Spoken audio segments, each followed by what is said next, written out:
কি অপমান রে, মেয়ে মানুষ করছে বিয়ে কমো না।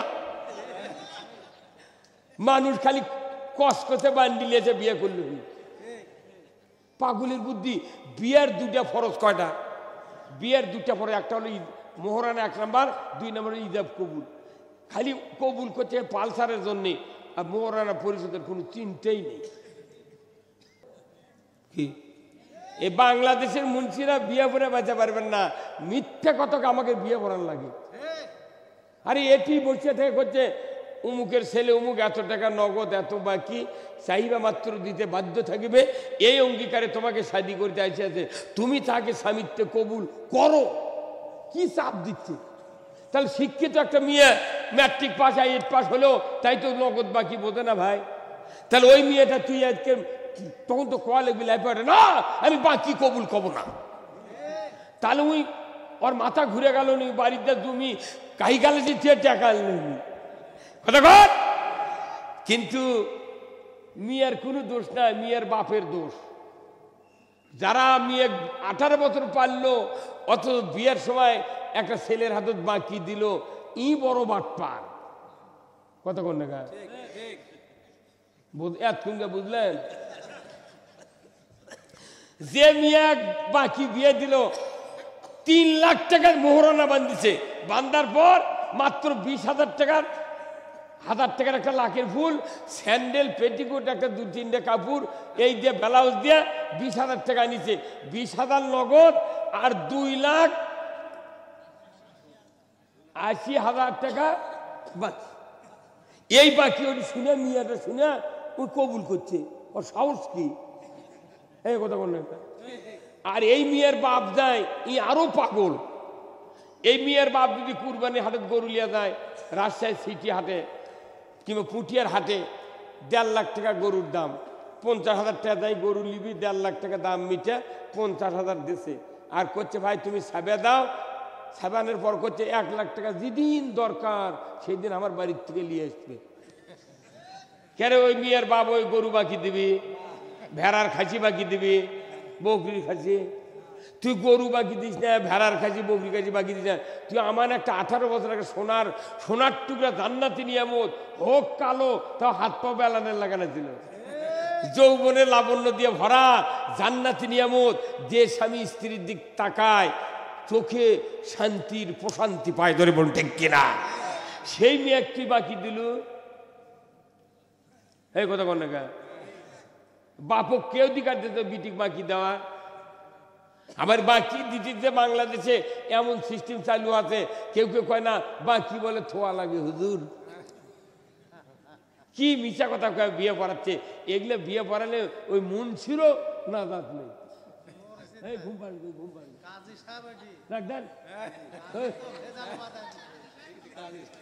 ও ওটা শুনবে না তো,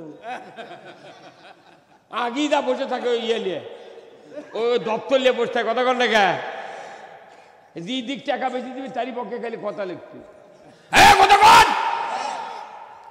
18 বছর না হলে পুলিশও পাঠিয়ে দেয়, এই তুমি 16 বছর বিয়ে দিচ্ছ, পুলিশ থানার খবর পায়, এক গাড়ি নিয়ে যাচ্ছে ওই বর যাও তুলে নিয়ে চলে যাবে। 18 বছর না হলে তুমি পুলিশ দিয়ে ধরাও। আর মোহরানা বাকি, মোহরানা বাকি যদি থাকে ওটা তো পুলিশ দিয়ে ধরার লাগবে। তাহলে বলে দেবে এটি ইসলাম কায়েম হবে। মোহরানা বাকি থাকলে ধরে না, খালি 16 বছর বয়স হলে করছে না 2 বছর শর্ট আছে। কথা বলে রে, আমি বুঝতে হবে এই পৃথিবীটা উল্টা পাখি ঘুরতেছে এখন, উল্টা পাখি। মেয়ে মহিলাকে কোনো দোষ নাই, দোষ হলো পুরুষের। পুরুষ বিয়ে করে 40 বছর হচ্ছে, একের মোহরানা পরিশোধ করবে না, মোহর তো দেয়নি, স্ত্রী আবার শ্বশুরে আর আটানি সোনার কানের জিনিস দিচ্ছে, ওটা আরো বেঁচে খাচ্ছে। কতক্ষণ না যার বেঁচে খাচ্ছে সিংকা মহিলা যদি প্যান্ডেলের থেকে থাকে মনে মনে করছে হুজুর আর না কন হুজুর, হাতের চুরিও বেঁচে খাচ্ছে হুজুর। এই কতক্ষণ বেঁচে তো খাবি। আপনি যেদিন কবুল বলেছেন নিজের কানে শুনেছেন যে এত টাকা নগদ এত টাকা বাকি, আপনি কিছু করলেন না, না বাকি কবুল কব না। লাখো কোটি দরুদ ও সালাম বিশ্ব মানবতার মুক্তির দিশারি জনাবে মুহাম্মদ রাসূলুল্লাহ সাল্লাল্লাহু আলাইহি সাল্লামের উপরে নাজিল হোক, যিনি হলেন তামাম পৃথিবীর শ্রেষ্ঠ রাখাল, শ্রেষ্ঠ স্বামী, শ্রেষ্ঠ বাবা, শ্রেষ্ঠ নানা। তিনি ছিলেন সফল যোদ্ধা, সফল সেনাপতি, তিনি ছিলেন একজন সফল রাষ্ট্রনায়ক। জোরে বলুন ঠিক কিনা?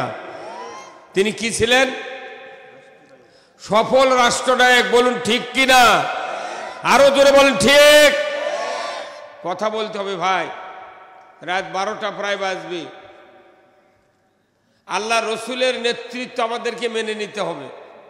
রসুল কোরআন দিয়া 10 বছর শাসন করেছেন। বাংলাদেশের মতো 27টা রাষ্ট্র জোড়া দিলে যত বড় হয়, এত বড় রাষ্ট্রের প্রধানমন্ত্রী ছিলেন আমার আপনার স্বয়ং রসুল। জোরে কর আল্লাহু আকবার। ভাই আপনারা বসেন না ওখানে, দান এই তো ইয়ে পারে দান, বসেন, দান দান। হ্যাঁ তারা ফিরিয়ে আছেন ভাই, বসেন ওখানে বসেন। ওই কাপড়গুলো খোলে না কি কারণে? এই হুন্ডাটা টান দেয় না কেন? সবাই বসেন এখানে, বিছনাত বসেন। আপনাদের জন্য তো নিকটতম এরিয়াত করে দেওয়া হলো। বসেন বসেন, হ্যাঁ বসেন। ওই কাপড়গুলোই পারে দেন, কি হতে? ওই মোটরসাইকেল কার ভাই একটু সরান তো। বসেন সবাই বসেন, সামান্য টাইম আমি কথা বলবো, বসেন একটু বসেন। বসে থাকে কথা বলে যে এই ভাইরা অনেক লোক আছেন, আপনারা এই পার আসেন, অনেক লোক আছেন এই পার আসেন। আজকের এই মাহফিলে রসুলের কথা আমি বলছিলাম। তিনি এমন একটা মসজিদের ইমাম ছিলেন, সেই মসজিদের নাম কি আপনারা জানেন না? রসুল কোন ইমাম ছিলেন? যে মসজিদের ইমাম ছিলেন রসুল, সেই মসজিদের নাম কি? মসজিদে নববী। সবাইকে জানতে হবে, তাহলে কি হবে? আমাদের কোরআন ইসলাম বুঝতে সহজ হবে। নবী একজন ইমাম ছিলেন, একজন যোদ্ধা, একজন বাবা, নামনা, স্বামী, এরপরে উনি ছিলেন রাখাল, এরপরে সেনাপতি, উনি একজন রাজনীতিবিদ। এইগুলি মেনে নেওয়া লাগবে। আপনি যদি রসুল ইমামতি করতেন, এর যদি মেনে নিতে না পারতেন, তাহলে আপনার তো ইসলাম বোঝাই গেল না। এই জন্য আমি আপনাদেরকে বলতে চাচ্ছি, যে মসজিদের উনি ইমাম, সেই মসজিদে 1 রাকাত নামাজ পড়লে এখনো 50,000 রাকাতের সওয়াব। তাহলে আমাকে মসজিদ আছে এখানে ডাঙ্গাপাড়া, এই মসজিদে 1 রাকাত নামাজ পড়লে নয়, 1 ওয়াক্ত নামাজ পড়লে 27 গুণ সওয়াব হয়। এখন যে 27 গুণ সওয়াব হবে, কি এই যা ঢুকলি সওয়াব হবে? আপনার কমপক্ষে গোসলটা ভালো হওয়া লাগবে, কতক্ষণ? আপনার অজু ভালো হওয়া লাগবে, পোশাক ইসলাম রূপী হওয়া লাগবে। দেশে পোশাক পরলে কোনো সওয়াব হবে না, ইসলাম রূপী পোশাক হওয়া লাগবে। হয় পাঞ্জাবি, নয় পায়জামা, নয় জুব্বা। কথা ঠিক কিনা? আবার মুখত দাড়ি থাকা লাগবে, মাথার টুপি থাকা লাগবে, এরপরে মাথার 13 হাত কাপড়ের একটা পাগড়িও থাকা লাগবে।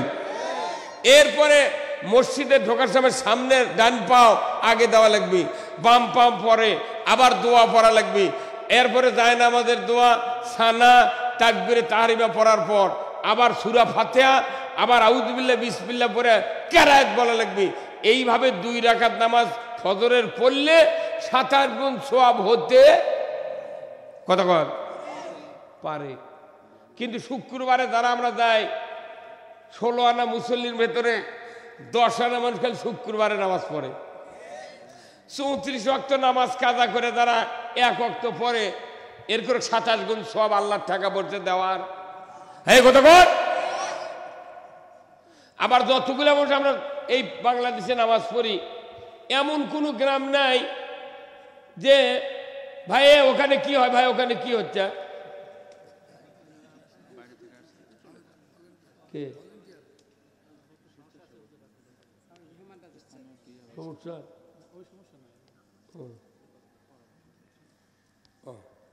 সেটা তার আমি জানি না, মানে এটি এক বক্তৃতা, ওটি আর এক বক্তৃতা হচ্ছে, তাহলে সমস্যা না।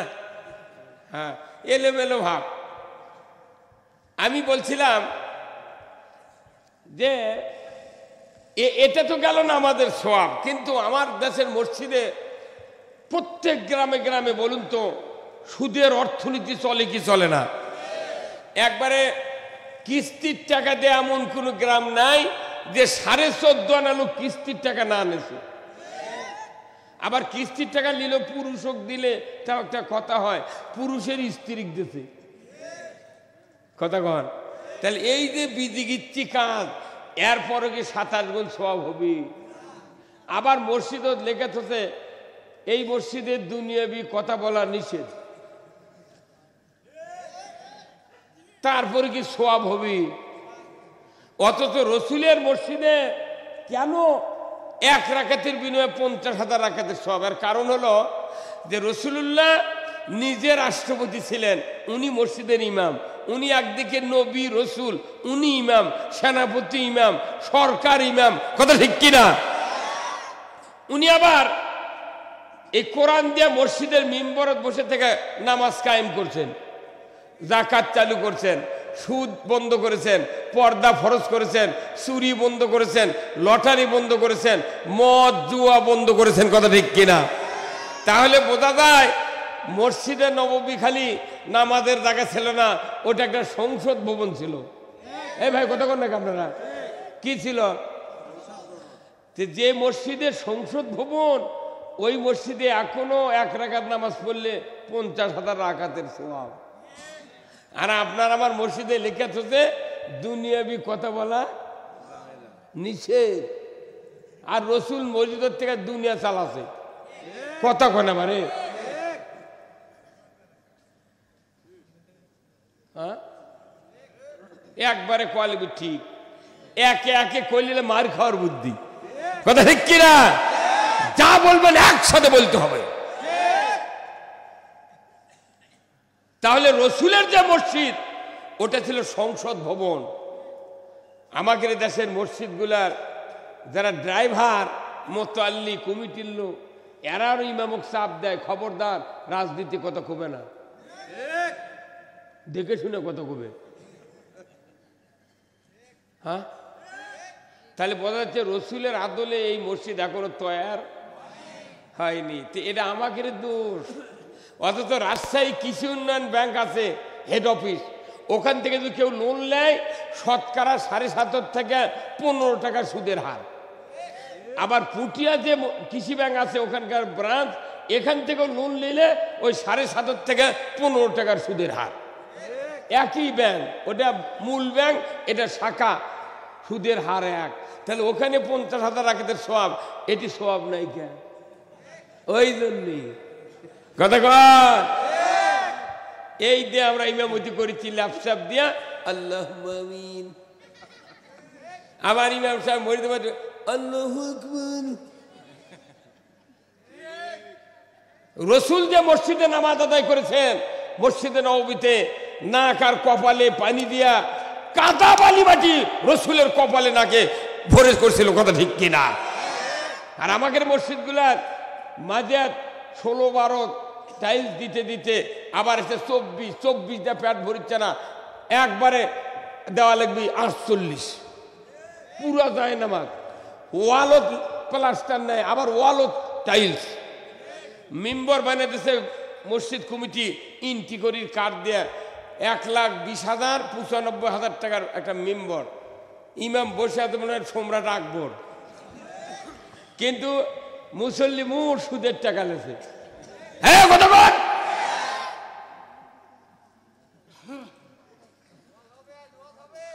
কথা ঠিক কিনা? তাহলে এইগুলি ব্যারাম বেদি আমাদের দেহের মধ্যে আছে, সমাজের মধ্যে আছে, আমাদের পরিবারে আছে। তাহলে এতটুকু এইগুলি অন্যায় থাকার পরে, আল্লাহ হুকুম বিরোধী সব কার্যকলাপ থাকার পরেও আমি কি ঠিক আছি? তাহলে এইগুলি পরিবর্তন করতে 5 মিনিট লাগবে। এই কয় মিনিট? 5 মিনিট লাগবে না? হ্যাঁ লাগবে কি না? তাহলে সেই কাজটা কোরআনত আছে, সেই কাজের কথা কলি। কয় চাচা নামো, কথা কন। বাংলাদেশের নামাজ, রোজা, হজ, যাকাত, জিকির, আজকার, রোজা, ইতিকাফ, দোয়া, দরুদ, খাতনা, তারপর দাঁড়িয়ে রাখা, টুপি, জেকের আজকার, এতেকাব, যত রকমের ধর্মীয় আবাদত আছে, এমন একটা কথা শোনেননি এমন কি লোক কেউ আছেন? সবাই জানে। তা সেই বক্তৃতা বারবার করে লাভ আছে? এমন বক্তৃতা করা লাগবে যাতে এই আবাদতগুলো কংক্রিট হয়। সেই বক্তৃতা মসজিদে হয় আরবি দিয়ে, মসজিদে হয় আরবি দিয়ে। এত বড় দামি বক্তৃতা পৃথিবীর কোনো বক্তা বলে না, পৃথিবীর কোনো তাফসীরকারক বলে না, পৃথিবীর কোনো ইমাম বলে না। এত দামি বক্তৃতা মসজিদে হয়, কিন্তু আরবি দিয়ে বলার কারণে ইমামগুলো হয়ে গেছে আল্লাহর ওলি। আর আমরা বাংলা দিয়ে বলি দেখে আমরা হচ্ছি জঙ্গিয়ার রাজাকার।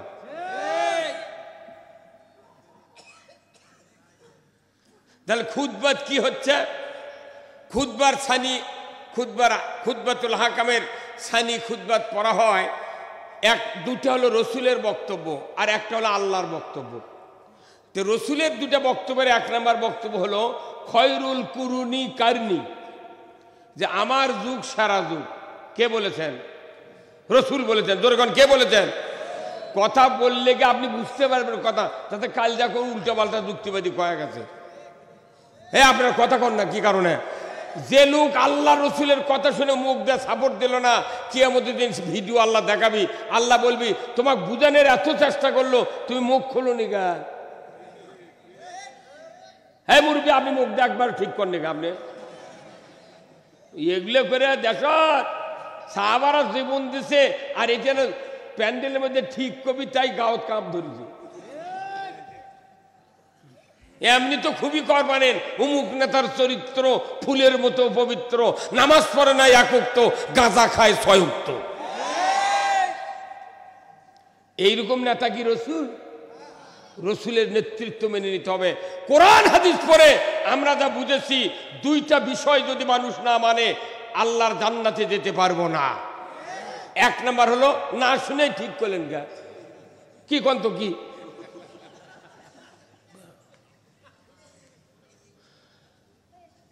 1 নম্বর হলো আল্লাহর আনুগত্য। কার আনুগত্য?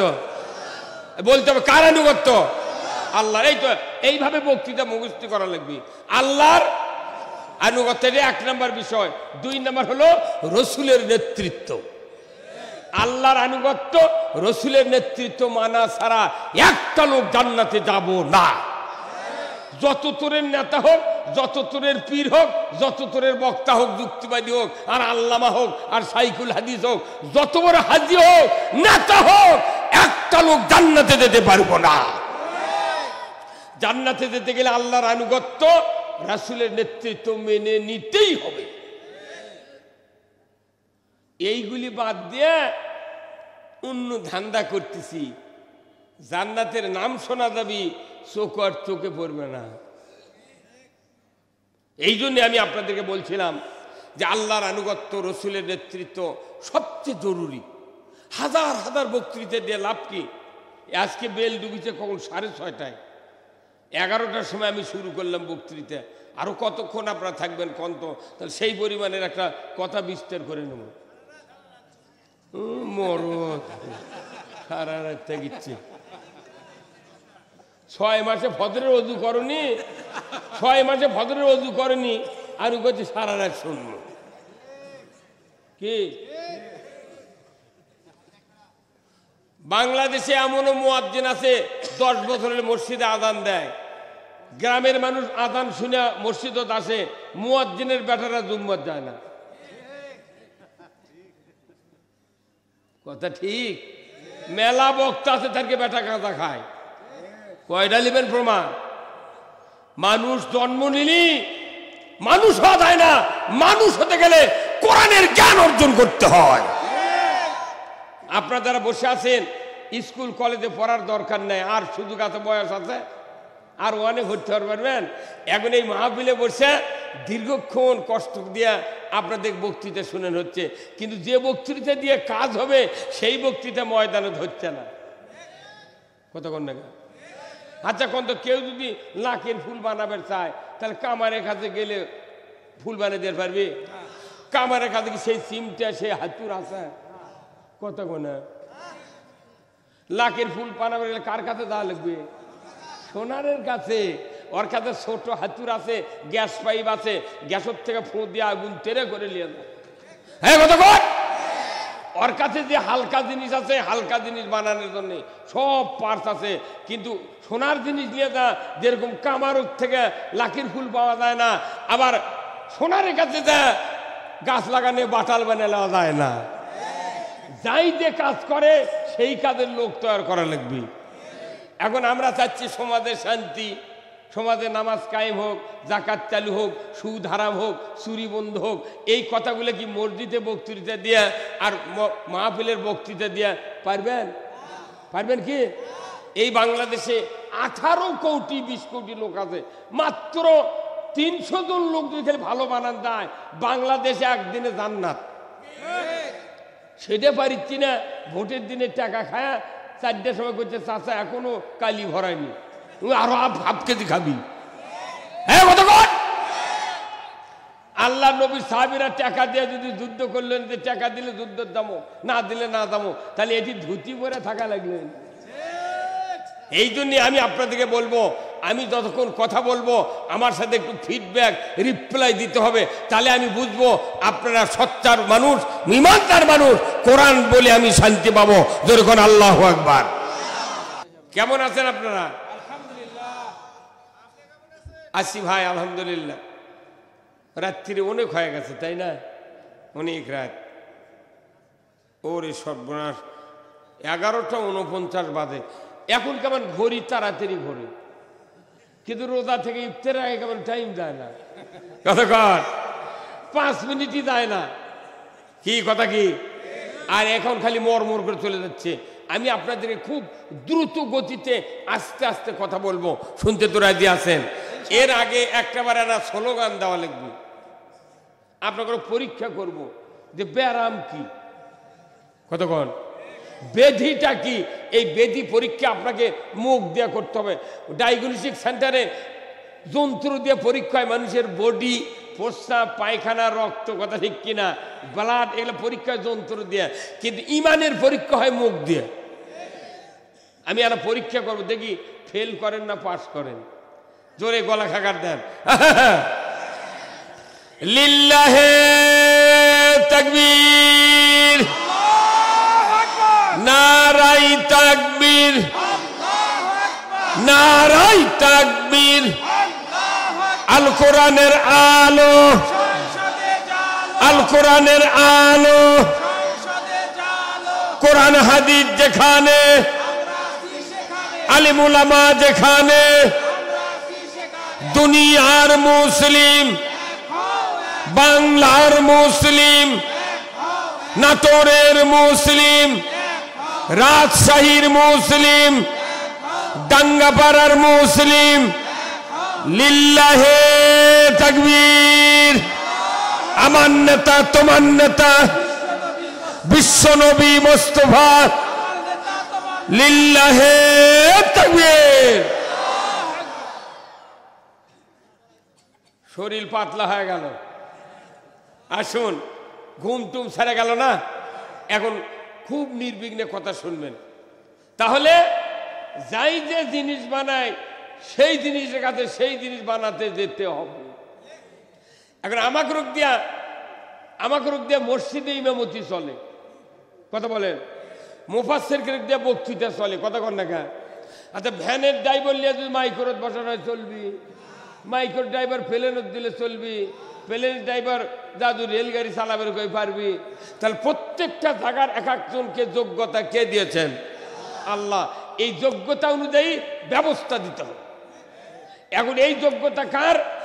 দেশে যদি আপনি নামাজ কায়েম করতে চান, সুদ বন্ধ করতে চান, পর্দা ফরজ করতে চান, চুরি বন্ধ করতে চান, জানা বন্ধ করতে চান, ইয়াবা বন্ধ করতে চান, মদ বন্ধ করতে চান, জুয়া বন্ধ করতে চান, লটারি বন্ধ করতে চান, অন্যায়, দুর্নীতি, ঘুষ, এইগুলি যদি অন্যায় করতে চান, তাহলে আপনাকে যে জায়গার থেকে বন্ধ হবে ওই জায়গার লোক পাঠান লাগবে।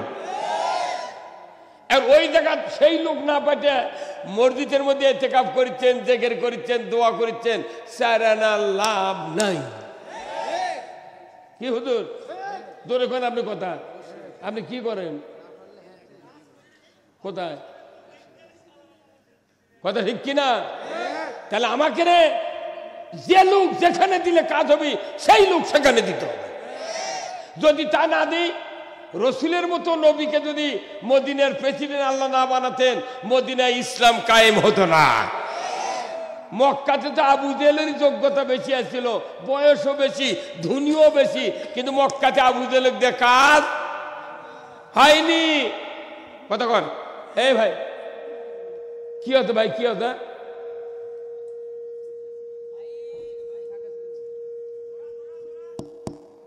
কি বললো উনি? কি বললেন? তাহলে আমার কথা, যাই যে কাদের কাজী সেই কাদরটা কি বসার লাগবে, তাছাড়া হবে না। আমার ভাইরা, আল্লাহ রাব্বুল আলামিন কোরআনুল কারিমে বলছেন, কুল হাবিতু মিনহা জামিআ ফাইম্মা ইয়াতিয়ান্নাকুম মিন্নি হুদান ফামান তাবিয়া হুদায়া ফালা খাউফুন আলাইহিম ওয়ালা হুম ইয়াহজানুন।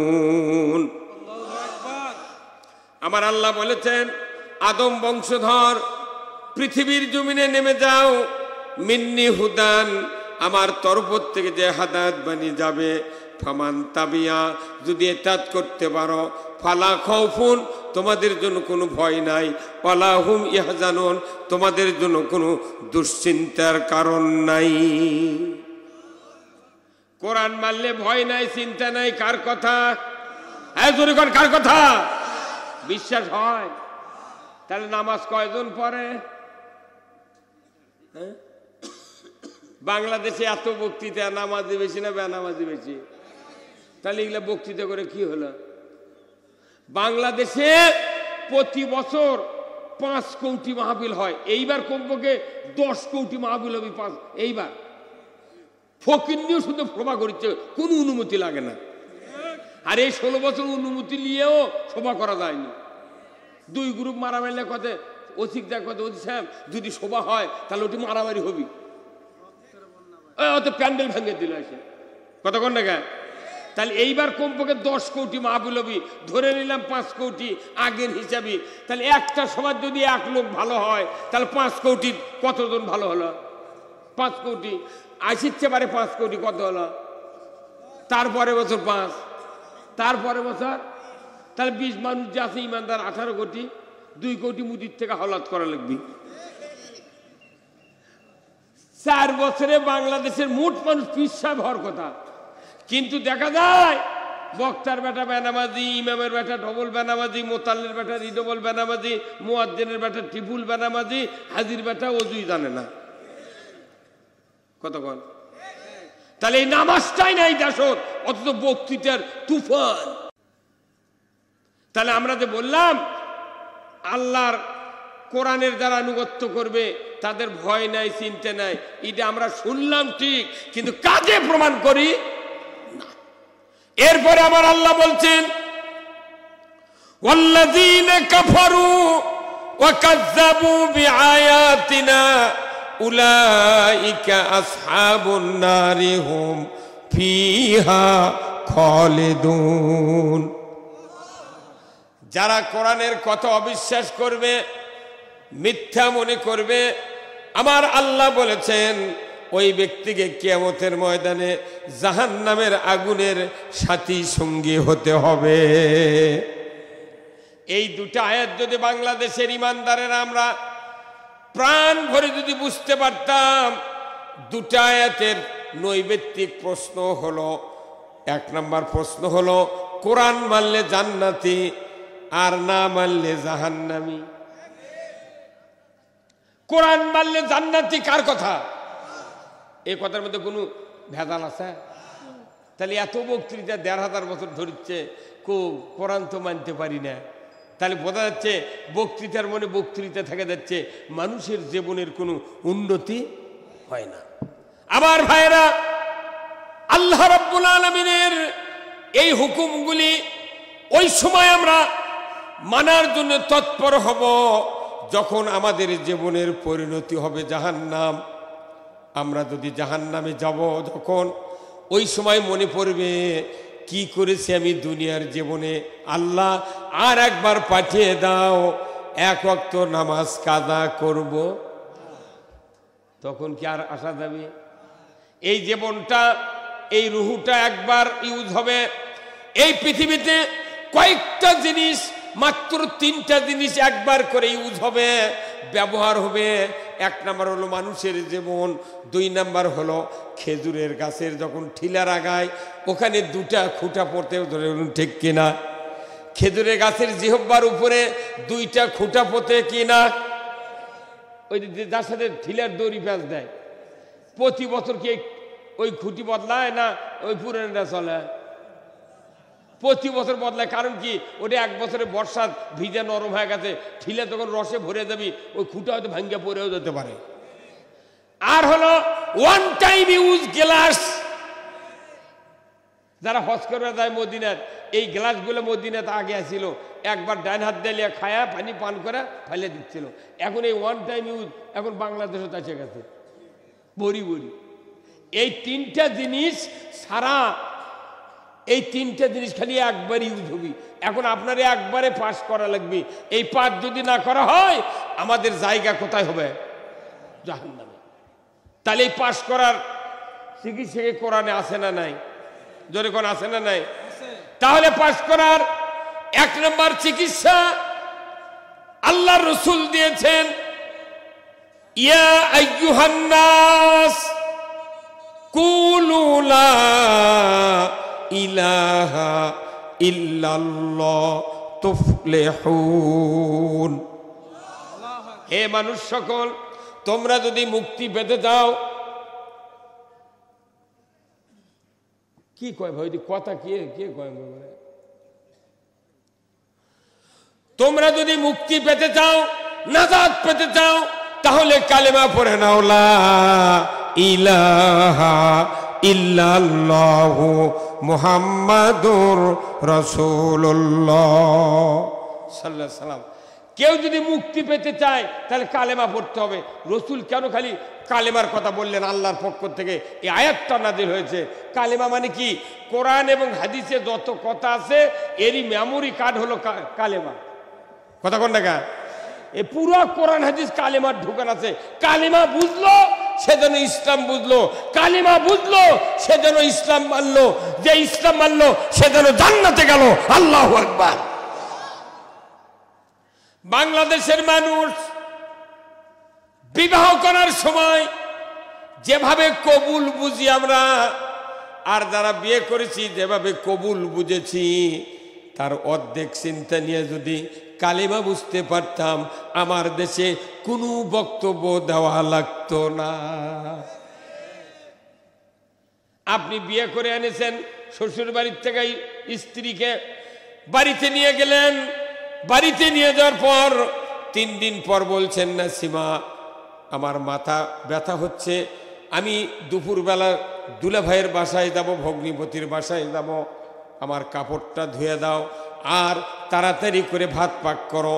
আপনার স্ত্রী ওই সময় যদি বলে, পানের স্বামী, ভালোবেসে আপনাকে কবুল বলেছি, কিন্তু মাথা টিপে দিতে হবে, কাপড় ধুয়ে দিতে হবে, তাড়াতাড়ি ভাত পাক করতে হবে, এমন কথাটি আমি বলি নাই, আপনি কই ওই স্ত্রীর মন ভালো থাকবে? কেন থাকবে না? বলিছে আমি খালি কবুল বলেছি, তোমাক ভাত পাক করা লাগবে, মাথা টিপে দেওয়া লাগবে, আর ওই কাপড় ধুয়ে দেয়, কথা বলিনি তো। আসলেই তো বলে না, কথা ঠিক কিনা? 1 বছর হয়ে গেল আপনার সাথে ঘর সংসার করছেন, জীবন যৌবন রক্ষার্থে সংসার দাম্পত্য জীবন হেফাজতের কারণে স্ত্রী গর্ভবতী হয়েছে, 10 মাস 10 দিন পর প্রসব ব্যথা উঠে গেছে, মেক্সির কাপড় ছিঁড়ে গেছে, স্যান্ডেলের দর ছিঁড়ে গেছে, নারকেলের তেল নাই।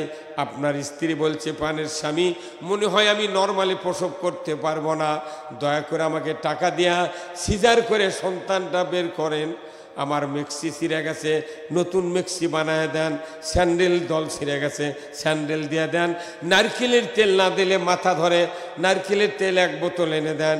এই 4টা দরখাস্ত যখন স্বামীর কাছে দেয়, ওই সময় আপনি যদি বলেন, ওগো নাসিমা তোমাকে কবুল বলেছি, কিন্তু তোমার সিজার করে টাকা দেয়া যদি তোমার সন্তান বের করতে হবে, মেক্সি দিতে হবে, স্যান্ডেল দিতে হবে, তোমার নারকেলের তেল দিতে হবে, এইগুলি তো আমি বলি নাই। বলুন তো, স্ত্রী আমার আপনার বাড়িতে থাকবে? হ্যাঁ, কোন বক্তা বক্তৃতা করছে ভাইরা আমার, ও আব্দুর রহমান, ও হালাল ডাক্তার সাহেব, 30 বছর আগে আপনি বিবাহ করেছেন, আপনার স্ত্রী গর্ভবতী, প্রসব বেদনা উঠেছে, যদি নরমালে না হয় হাসপাতালে নিয়ে যান, মেক্সি চিরা গেছে দিয়ে দেন, নারকেলের তেল দিয়ে দেন, স্যান্ডেল দিয়ে দেন। এমন কোন বক্তৃতায় কোনোদিন কি শুনেছেন? কেন শোনেন নাই? কেন বলা লাগে না? কেন স্ত্রী বলে না কবুল বলেছি, মাথা টিপে দিতে পারবো না, এমন কথা বলে না? সিজার করতে হবে, আমি টাকা দিতে পারবো না, স্বামী কেন এই কথা বলে না? কারণ ওই কবুলের ভেতরে সিজারের টাকা আছে, মেক্সির টাকা আছে, স্যান্ডেলের টাকা আছে, নারকেলের তেলের টাকা আছে। ধরে বলুন ঠিক কিনা? কবুল বুঝেছে যে কবুল বললি ওর যা দরকার দিতেই হবে। স্ত্রীও বুঝেছে ওর যা দরকার, মাথা টেপার থেকে শুরু করে গাও চুলকান, সাবান দিয়ে দেওয়া, সব ওই কবুলের মধ্যে আছে।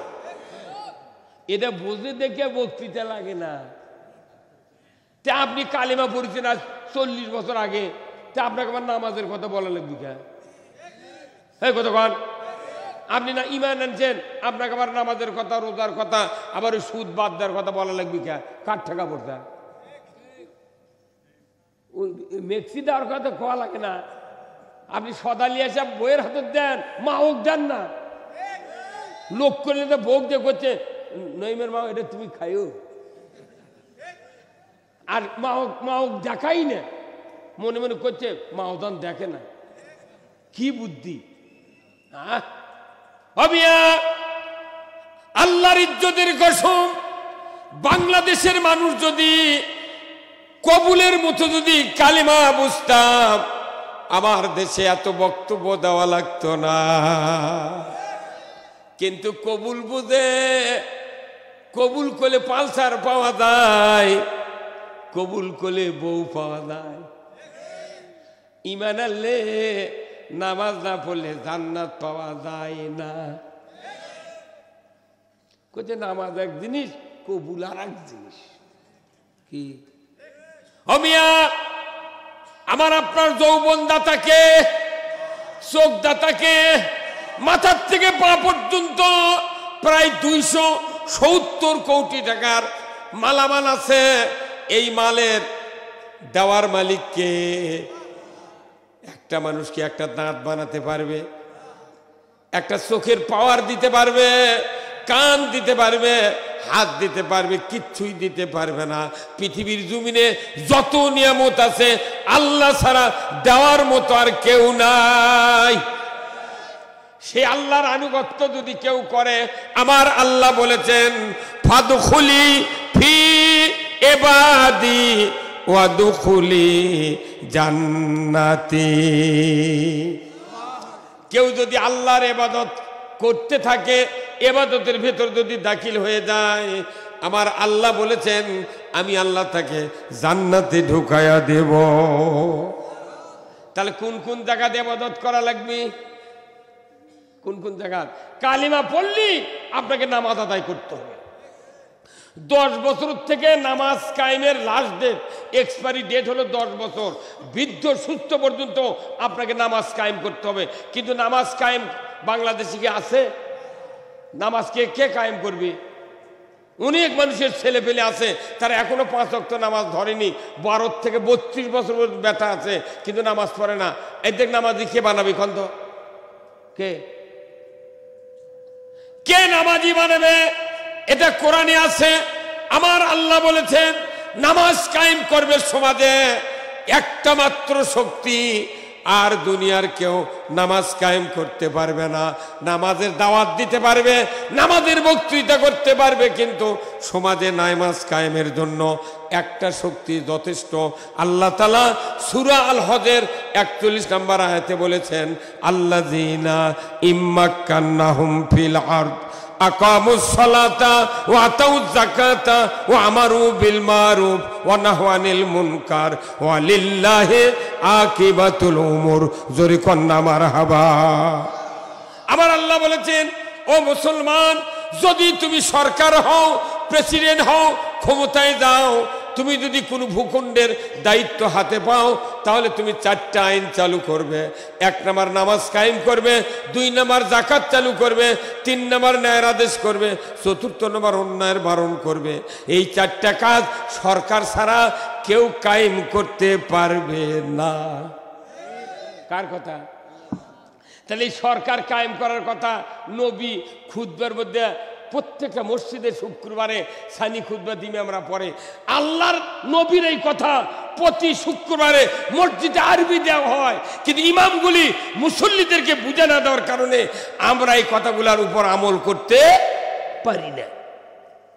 আল্লাহ রসুল বলেছেন, ওয়া সুলতানু জিল্লুল্লাহি ফিল আরদি মান আহনা সুলতানাল্লাহি ফিল আরদি আহনা হুল্লাহ। আবার রসুল বলেছেন, ন্যায়পরায়ণ শাসক আল্লাহর ছায়া সদৃশ্য, যে বা যারা ন্যায়পরায়ণ শাসক কায়েমের বিরোধিতা করলো, তারা যেন স্বয়ং আল্লাহর বিরোধিতা করলো। নামাজ পড়ে দেয় হাজার হাজার মানুষ, যদি আমরা ইসলাম কায়েমের বিরোধিতা করি, ন্যায়পরায়ণ শাসক কায়েমের বিরোধিতা করি, আল্লাহর নবী বলছেন যে এই বিরোধিতা করা মানে তুমি আল্লাহর বিরোধিতা করলে। যে সরকার নামাজ কায়েম করবে, এই সরকার কায়েম করা লাগবে। সেই সরকার কায়েম না করে অন্য সরকার কায়েম করতেছি, কিয়ামত পর্যন্ত নামাজের ওযু করলেও নামাজ কায়েম করা সম্ভব নয়। উল্টা তো, ওই সরকার কায়েম না করলে নামাজ কায়েম হবে না। সোনার কাছে সোনা লিয়া না গেলে নাকের ফুল তৈরি হবে না, কামারের কাছে লোহা না লিয়া গেলে বটি তৈরি হবে না। এখন বটি বানানো লিয়া সোনার কাছে সোনা লিয়া গেছে কামারের কাছে হবি কথা কন। তাহলে যে সরকার নামাজ কায়েম করবে, এই সরকার কায়েমের জন্য নবী আদেশ দিয়েছেন। কথা ঠিক কিনা? আজকে বাংলাদেশে এগুলা এত টাকা খরচ করে বক্তৃতা করা লাগে। মসজিদের ইমাম বক্তৃতা করলে সবচেয়ে ফাইনাল বক্তৃতা হয়। আমার ভাইরা, আজ থেকে 1500 বছর আগে আল্লাহর নবী মক্কাতে নবুয়ত পেলেন।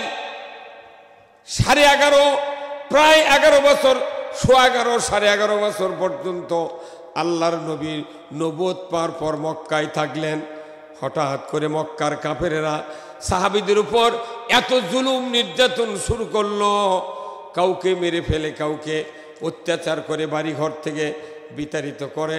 এমনি অত্যাচার নির্যাতনে রসুলের মন খারাপ। উনি একদিন একটা কম্বল নিয়ে কাবা ঘরের ছায়ার নিচে গিয়ে বসলেন, বগলের নিচে কম্বলটা দিয়া একটু হেলান দিয়া বসলেন। এমন সময় হযরতে খাব্বাব রাদিয়াল্লাহু তাআলা আনহু রসুলের সামনে হাজির হলেন। আল্লাহ রসুলকে বললেন, ইয়া রসুল আল্লাহ, ইয়া হাবিব আল্লাহ, মাতা নাসরুল্লাহ, আল্লাহর সাহায্য কবে আসবে? আমরা তো মার খেয়ে, আমরা অত্যাচারিত হয়ে নিঃশেষ হয়ে গেলাম। হুজুর, আপনি কি দোয়া করবেন না আল্লাহর সাহায্যের জন্য? আমাদের উপর কি আল্লাহর সাহায্য আসবে না? রসুল শোনা মাত্রই সোজা হয়ে বসলেন। আল্লাহর নবী খাব্বাবকে বললেন, ও খাব্বাব, তুমি এত তাড়াহুড়ো করছো কেন? তুমি জানো না আমাদের পূর্বে যারা দ্বীনের দাওয়াত দিতে এসেছিলেন তাদের কাউকে শুলে চড়িয়ে হত্যা করা হয়েছে, লোহার চেরুনি দিয়া হাড্ডি থেকে গোস্ত নামিয়ে ফেলা হয়েছে, কাউকে আগুনে ফেলে দেওয়া হয়েছে, কাউকে উত্তপ্ত কারায়ের ভেতরে ফেলে দেওয়া হয়েছে, কাউকে করাত দেয়া দ্বিখণ্ডিত করে দেওয়া হয়েছে। রে খাব্বাব, তুমি এত তাড়াহুড়া করছো কেন? যারা এই অত্যাচার নির্যাতনের পরেও ওই একজন দ্বীনের দায়ীকে দ্বীনের রাস্তার থেকে এক তিল পরিমাণ সরাতে পারে নাই। জোরে করে আল্লাহু আকবার। রে খাব্বাব, এত তাড়াহুড়া করছো কেন? তুমি জেনে রেখে দাও, সেদিন বেশি দূরে নয়, সেদিন বেশি দূরে নয় যেদিন সানা থেকে হাদরামৌত পর্যন্ত একজন ষোড়শী যুবতী সোনার অলংকার পরিহিত অবস্থায় যৌবনের লাবণ্যতা নেয়া এই 1250 কিলোমিটার পথ একা একা যাবে আসবে রাতের অন্ধকারে। লা ইয়াখাফু ইল্লাল্লাহ, আল্লাহর ভয় ছাড়া কাউরও ভয় থাকবে না। সেদিন বেশি দূরে নয়, সেদিন বেশি দূরে নয়। আল্লাহর নবীর কথা শোনা মাত্রই হযরত খাব্বাব রাদিয়াল্লাহু তাআলা আনহু মুস্কি হাসি দিয়ে বললেন আলহামদুলিল্লাহ। দুর্গণ আল্লাহু আকবার। নবীজির কথা শোনা মাত্রই খাব্বাব রাদিয়াল্লাহু তাআলা আনহু আলহামদুলিল্লাহ বললেন। আল্লাহ তাআলা দৃশ্য দেখছেন, রসুলের বক্তব্য শুনলেন। আল্লাহ বললেন জিব্রাইল আর দেরি করা যাবে না, আমার রসুল যে কথা বলেছেন ওই কথার উপরে আজ থেকেই কাজ শুরু করতে হবে। নবীজিকে যা বলে আসো, সূরা বনী ইসরাইলের একটা আয়াত রসুলের কাছে নাজিল করে দিয়ে আসো। ওই আয়াতটি পড়ে আমার কাছে রসুল যেন দোয়া করে, আমি সাথে সাথে এই নির্যাতন বন্ধের ব্যবস্থা করে দেব। জোরে কন্যা আমার হাবা।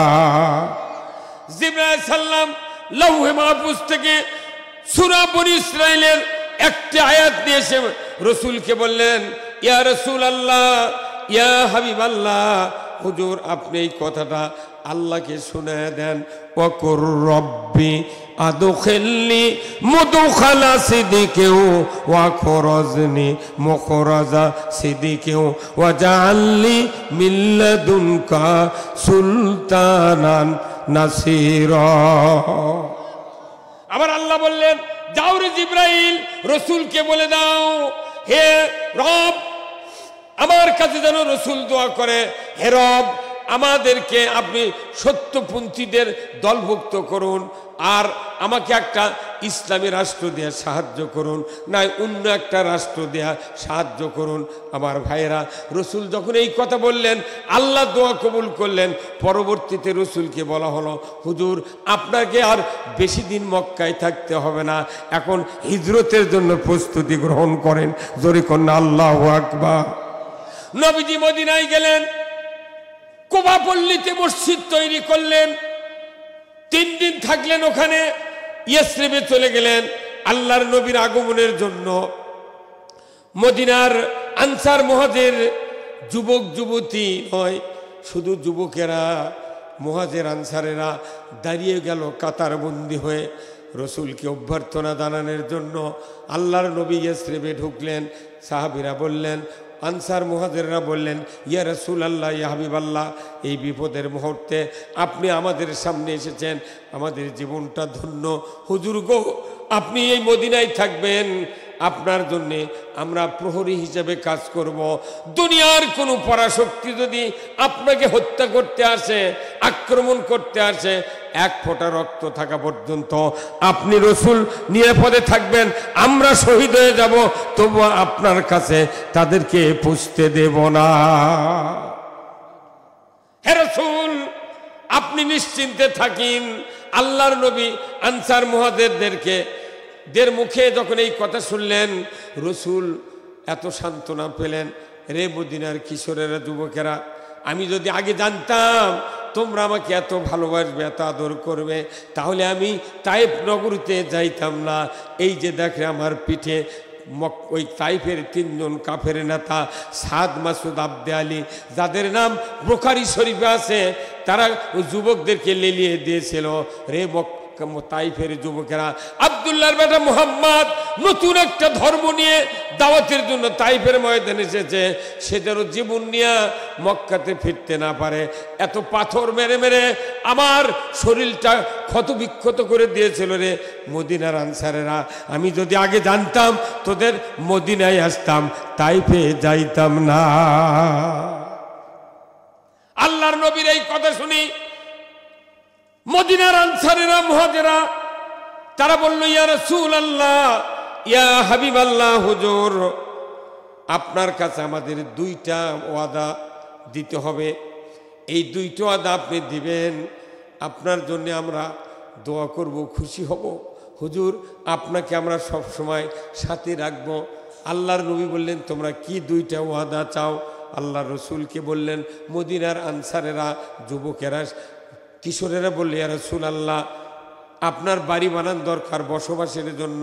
হুজুর আপনার বাড়ি ধোয়া লাগবে, ঘর লাগবে, আমরা জানি। হুজুর আপনাকে আপনার বাড়ি বানাবেন বসবাসের জন্য, এই মদিনা ছাড়া কোথাও বাড়ি বানাতে আপনি পারবেন না, মদিনার মাটিতে বাড়ি তৈরি করবেন হুজুর, এই ওয়াদা আমাদেরকে দিতে হবে। ধরে কোন মারহাবা। কি ভালোবাসা! আল্লাহর নবী বললেন, রে মদিনার আনসারেরা, যুবকেরা, আমি যদি পৃথিবীর জমিনে বাড়ি তৈরি করি, ঘর তৈরি করি রে, তোদের মদিনার মাটিতেই আমার বাড়ি তৈরি হবে। জোরে কন্যা সুবহানাল্লাহ। মদিনার আনসারেরা খুশি হয়ে গেল। এরপরে বললেন আর একটি ওয়াদা। ওনারা বললেন, ও রাসূল, আপনি একদিন দুনিয়ার থেকে ইন্তেকাল করবেন, আমরা একদিন মৃত্যুবরণ করব। হুজুর গো, বড় বড় রাজা জমিদারেরা হীরা মানিক মুক্তা দিয়ে আপনার কবর তৈরি করবে হুজুর, আপনাকে সেইখানে নিয়ে শুয়ায় রাখবে। হুজুর গো, আপনার ওয়াদা দিতে হবে, আপনার ইন্তেকালের পর আপনার কবর, আপনার রওজা মদিনার মাটিতেই রাখবেন কিনা। নবীজি বললেন, রে মক্কার যুবকেরা, কিশোরেরা, আমি নবী তোমাদেরকে ওয়াদা দিচ্ছি, পৃথিবীর যেখানেই ইন্তেকাল করি না কেন, আমার কবর, আমার রওজা তোদের মদিনার মাটিতেই রাখবো। সুবহানাল্লাহ। কিয়ামত পর্যন্ত মদিনায় রাসূল শুয়ে থাকবেন শুধু আমাদের জন্য। আল্লাহু আকবার। কি ভালোবাসা! আর আমাকে একটা মসজিদের ইমাম অত ভালোবাসা পায়, মসজিদের ইমামক ধমকায়, হুজুর এত লেটে দেরি করে এলেন কে? মুয়াজ্জিন কত, হুজুর এই মুয়াজ্জিন সাহেব মাঝে থেকে ধুলো কে, খুঁতখুত করে দেয়, কতক্ষণ না, যত চাপ খালি ইমাম আর মুয়াজ্জিন। মসজিদের মোতাল্লি যদি, মসজিদের কমিটির লোক যদি স্ত্রীর সাথে বাড়ির গন্ডগোল করে, ওই ঝাল দিয়েছে ইমামের উপর ঝাল। হ্যাঁ, কতক্ষণ না কে? ইমাম তার তার না খেয়ে আসছে ওর থেকে, কতক্ষণ সব জায়গার ঝাল খালি মৌলবীর উপর আর ওই ইমামের উপর। অথচ আমাকে রূপ দিয়ে বিয়ে পরে নিচ্ছে, কাপড় কাটে নিচ্ছে, সোললে আজান দিচ্ছে, তারাবি পরে নিচ্ছে, জুম্মার ইমাম, জানাজা, দুনিয়ার মোট আমাকে রূপ দিয়ে করে, কি আমাকে রূপ দিয়ে করে নেয়, আবার আমাকে রূপ মামলা দিয়ে দিল ঢুকে। 40 বছর আগে বিয়ে পড়াছি আমি ইমামতির 12 বছর আগে থেকে ইমামতি, বিয়ের 12 বছর আগে থেকে ইমামতি করি। আজ থেকে মনে করেন প্রায় 40 বছর আগে বিয়ে পড়াছি আমার বক্তৃতার বয়সে 47 বছর। 40 বছর আগে বিয়ে পড়াছি। 13 সালে 40 বছর আগে তার বিয়ে পড়েছে, ওরই বেটা হতে 13 সালে ওরই বেটা আমার নামে মামলা দিয়েছে, লাখত মাটি দিচ্ছি সেই দিন থেকে। জীবনে বিয়ে পড়াবো না, দেখি তুই বউ পাস কোন থেকে, তোর সোল হয় কোনতে, দেখি তো। হ্যাঁ, কতক্ষণ সব হুজুর স্ট্রাইক করা লাগবি, তোরকে বিয়ে পড়াবো না। কি কথা ঠিক কিনা? কিসের বিয়ে পড়া, কিসের বিয়ে? যার বিয়ে পড়াবেন ওই আপনার গালে। কি এই বাংলাদেশের মুন্সিরা বিয়ে পড়ে বাঁচা পারবেন না, মিথ্যা কথাকে আমাকে বিয়ে পড়ান লাগে। আরে এটি বসে থেকে করছে উমুকের ছেলে উমুক এত টাকা নগদ, এত বাকি চাহিদা মাত্র দিতে বাধ্য থাকবে, এই অঙ্গীকারে তোমাকে শাদী করতে আসছে, তুমি তাকে স্বামীত্বে কবুল করো। কি চাপ দিচ্ছে? তাহলে শিক্ষিত একটা মেয়ে ম্যাট্রিক পাস, 8 পাস হলেও তাই তো নগদ বাকি বোঝে না ভাই। তাহলে ওই মেয়েটা তুই আজকে তখন তো কোয়া লাগবি লাইফ, না আমি বাকি কবুল করবো না। তাহলে ওই ওর মাথা ঘুরে গেল, নি বাড়িতে জমি কাহি গেলে যে টাকা নেই কথা। কিন্তু মেয়ের কোনো দোষ নাই, মেয়ের বাপের দোষ। যারা মেয়ে 18 বছর পারলো, অত বিয়ের সময় একটা ছেলের হাতত বাকি দিল, ই বড় বাটপার। কতক্ষণ না এতক্ষণ বুঝলেন? যে মেয়ে বাকি বিয়ে দিল, 3 লাখ টাকার মোহরানা বান্ধিছে, বান্ধার পর মাত্র 20,000 টাকার, 1000 টাকার একটা লাখের ফুল, স্যান্ডেল, পেটিকোট, একটা 2-3টে কাপড়, এই দিয়ে ব্লাউজ দিয়ে 20,000 টাকা নিচ্ছে। 20,000 নগদ আর 2,80,000 টাকা বাকি। এই বাকি ওই শুনে মিয়াটা শুনে ওই কবুল করছে, ওর সাহস কি? এই কথা বললেন। আর এই মেয়ের বাপ যায়, ই আরো পাগল। এই মেয়ের বাপ যদি কুরবানি হাটে গরুলিয়া যায়, রাজশাহী সিটি হাটে কিংবা পুটিয়ার হাটে 1.5 লাখ টাকা গরুর দাম, 50,000 টাকা দেয়, গরু নিবি, 1.5 লাখ টাকা দাম মিটে 50,000 দিছে। আর করছে ভাই তুমি সাবে দাও, সাবানের পর করছে 1 লাখ টাকা যেদিন দরকার সেই দিন আমার বাড়ির থেকে নিয়ে আসবে। কেরে ওই মেয়ের বাবা ওই গরু বাকি দিবি, ভেড়ার খাসি বাকি দিবি, বকরির খাসি? তুই গরু বাকি দিস না, ভেড়ার খাসি বকরি খাসি বাকি দিস না, তুই আমার একটা 18 বছর আগে সোনার টুকরা জান্নাতি নিয়ামত হোক কালো, তাও হাত পা বেলানের লাগানো ছিল, যৌবনে লাবণ্য দিয়ে ভরা জান্নাতি নিয়ামত, যে স্বামী স্ত্রীর দিক তাকায় চোখে শান্তির প্রশান্তি পায়, ধরে বলুন ঠিক কিনা? সেই মেয়ে একটি বাকি দিল, এই কথা কন না, বাপক কে অধিকার দিত বিটিক বাকি দেওয়া? আবার বাকি দিতে যে বাংলাদেশে এমন সিস্টেম চালু আছে, কেউ কেউ কয় না বাকি বলে থোয়া লাগে হুজুর, কি মিছা কথা কয় বিয়ে পড়াচ্ছে। এগুলো বিয়ে পড়ালে ওই মন ছিল না দাঁত নেই। ঘুম পাড়ি ঘুম পাড়ি দেন, ও ওটা শুনবে না তো, আগেই যা বসে থাকে ওই ইয়ে নিয়ে, ওই দপ্তর নিয়ে বসে থাকে, কথা কন না কে? যে দিক টাকা বেশি দিবি তারই পক্ষে খালি কথা লিখবি। 18 বছর না হলে পুলিশও পাঠিয়ে দেয়, এই তুমি 16 বছর বিয়ে দিচ্ছ, পুলিশ থানার খবর পায়, এক গাড়ি নিয়ে ওই বর যাও তুলে নিয়ে চলে যাবে। 18 বছর না হলে তুমি পুলিশ দিয়ে ধরাও, আর মোরানা বাকি, মোরানা বাকি যদি থাকে ওটা তো পুলিশ দিয়ে ধরার লাগবে, তাহলে বলে দেবে এটি ইসলাম কায়েম হবে। কথা কয়, মোহরানা বাকি থাকলে ধরে না, খালি 16 বছর বয়স হলে করছে না 2 বছর শর্ট আছে, কথা বলে রে। আমি বুঝতে হবে এই পৃথিবীটা উল্টা পাখি ঘুরতে যাবো, উল্টা পাখি। মহিলাকে কোনো দোষ নাই, দোষ হলো পুরুষের। পুরুষ বিয়ে করে 40 বছর হচ্ছে, একের মোহরানা পরিশোধ করবে না, মোহর তো দেয়নি, স্ত্রীকে আবার শ্বশুরে আর আটানি সোনার কানের জিনিস দিচ্ছে, ওটা আরো বেঁচে খাচ্ছে, কতক্ষণ না গায়ে যার বেঁচে খাতে সিংকা মহিলা যদি প্যান্ডেলের থেকে থাকে মনে মনে করতে হুজুর আর না কন হুজুর, হাতের চুরিও বেঁচে খাতে হুজুর, এই কতক্ষণ বেঁচে তো খাবি। আপনি যেদিন কবুল বলেছেন নিজের কানে শুনেছেন যে এত টাকা নগদ, এত টাকা বাকি, আপনি কিছু করলেন না, না বাকি কবুল কব না,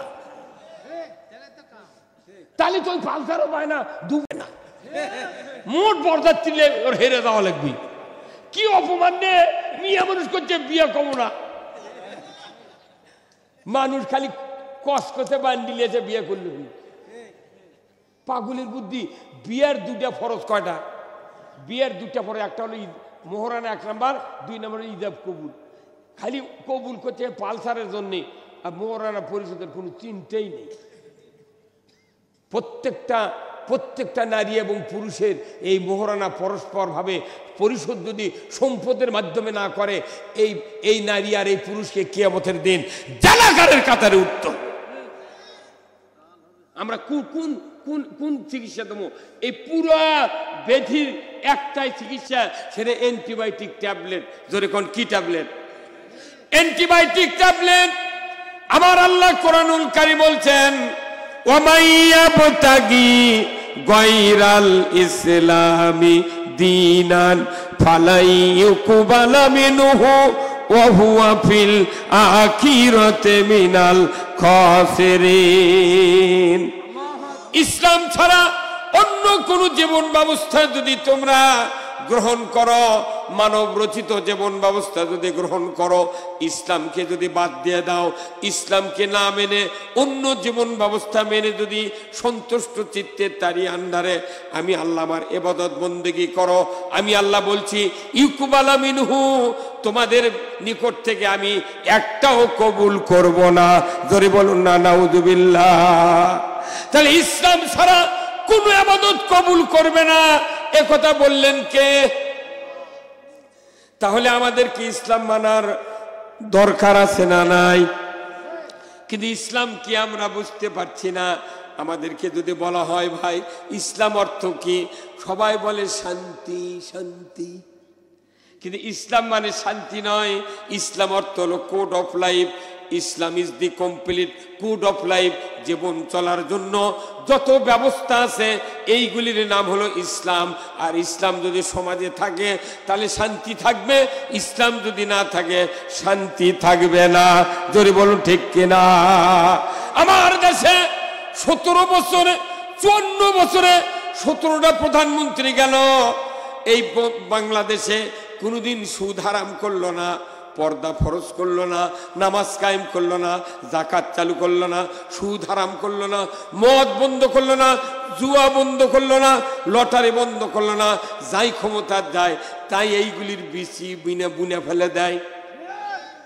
যত অন্যায় আছে সরকারগুলি বিচি বুনে, কথা ঠিক কিনা? এই 17টা প্রধানমন্ত্রী খালি বিচি বুনিতে ঘাসেন। কতক্ষণ না আপনাকে ধান লাগায় ভাই, ধান কম না বেশি? ধান লাগালে এই যে ইরি লাগাছেন কয়দিন পর রিপিট দেয়, 4-5 দিন পর রিপিট দেয় না? তাহলে কি জন্য দেয়? যাতে অন্য কোনো নতুন ঘাস না গজায়। এখন একজন এক বুদ্ধি দিতেছে যে তোমার রিপিটও দেওয়া লাগবে না, ঘাসও তোলা লাগবে না, তুমি খালি 10 দিন 15 দিন পর পর 10 কেজি ইউরিয়া 1 বিঘা জমি দিয়ে দিবি। আচ্ছা কোন তো কেউ যদি ঘাস না তুলে রিপিট না দিয়ে ওই জমি যদি খালি সার দেয়, কাটার আগে ধান পাবি? এই কতক্ষণ আগে ধান পাবে? হ্যাঁ, তে আমাকে দেখো এই 17টা প্রধানমন্ত্রী খালি ঘাসের বিচি বুনেছে। আর বছর অন্তর আমাকে ডেকে লিয়েছে, আমাকে ওই ঘাসের মধ্যে ইউরিয়া দিয়ে লাইলাম। এই কতক্ষণ না ঘাসের ভিতরে ইউরিয়া দিলে যেরকম কাটার আগে ধান পাওয়া যায় না, সমাজে অন্যায় বন্ধ না করলে বক্তৃতা দিয়া মরার আগে ইমান খুঁজে পাওয়া যায় না। মুসলিম আমি, সৈনিক আমি, আমি চির রণবীর, আল্লাহকে ছাড়া কাউকে মানি না, নারাই তাকবীর। বীর মুসলমান ধরো আল কোরআন, ফিরায়া আনো সেই হারানো সম্মান। বীর মুসলমান নারাই তাকবীর, আল্লাহু আকবার, তোলো ধ্বনি ধরায়া রাখবার। বীর মুসলমান ধরো আল কোরআন, ফিরায়া আনো সেই হারানো সম্মান। বীর মুসলমান, যখন ঠিক কিনা? যে আওয়াজ শুনে ওরে মুসলমান ভয়ে কাঁপিত কাফের বেঈমান। যখন মারহাবা দাওরে সে হুঙ্কার, কররে তোলপার, পাপে দুনিয়া ভেঙ্গে কররে চোরমার। বীর মুসলমান ধরো আল কোরআন, ফিরায়া আনো সেই হারানো সম্মান। বীর মুসলমান, আমরা বীরের জাত। খালি ইসলাম বিজয় না থাকার কারণে শিকা ইন্দুরের মতো মানুষ আমাদেরকে মাথা লাগতেছে। কত কত ঝাঁকি দেখলাম 16 বছরে। হ্যাঁ, ইনকে মাইক্রোফোন সরে থেকে কয় কানের পট্টি গরম করে দেবে। আবার আরেকজন এটা করতে, হুজুর দেখে শুনে কথা কবেন। তাই আমি কইতে ভাই কোরআন শরীফ আয়াত মুখস্থ করছি রে, এটা দেখে দেখে পড়ে পড়ে করতে আমার তো বহু টাইম লাগবে। তাহলে তুমি পাশে থেকে বসে কয়া দাও, আমি শুনে শুনে কম দেখবি। পাশে আর নেই, পায়খানা করে ঢিলা করা মুস্তাহাব। গরমের সময় কোন ঢাল আগে, শীতের সময় কোন ঢাল আগে, এটাই জানে না। তাই যে আমাকেও নির্দেশ দেয় দেখে শুনে কথা বলবেন। মানে মসজিদে নববীর ইমাম হজম কতক্ষণ। তোর গহনা দিন ফুরাইয়া যাবে, যৌবনে লাগবে বাটি। ওই দেখা যায় ডাকিতেছে তোমায় কবরের মাটি। জোরে বল ঠিক কিনা? সন্ধ্যার আগে ডুববে রে বেলা, এক পলকে ভেঙ্গে যাবে তোমার রঙ্গে রি মেলা। কারে দিবা তুমি জোরে ধমক, কারে দিবা তুমি জোরে ধমক কার মাথায় ভাঙবে লাঠি, ওই দেখা যায় ডাকিতেছে তোমায় কবরের মাটি। কয়দিন এই 50-60 বছরের মাস্তানি মরে গেলে গাল চিবিতে লাল পড়বি, তারই গরম, কি গরম। আমাদের মায়ের কোল থেকে, মায়ের পেট থেকে যেদিন আমরা বেরিয়েছিলাম, আমাদের মুখে কি দাঁত ছিল? 7 বছর বয়সের দাঁত দিল, সেই দাঁত আবার আস্তে আস্তে বড় করে খিচড়ি খেলাম, পুয়ের শাক দিয়ে নরম নরম খাদ্য খেলাম, আবার আল্লাহ তাআলা ওই দাঁত ফেলে দিয়ে আবার বড় বড় দাঁত দিল।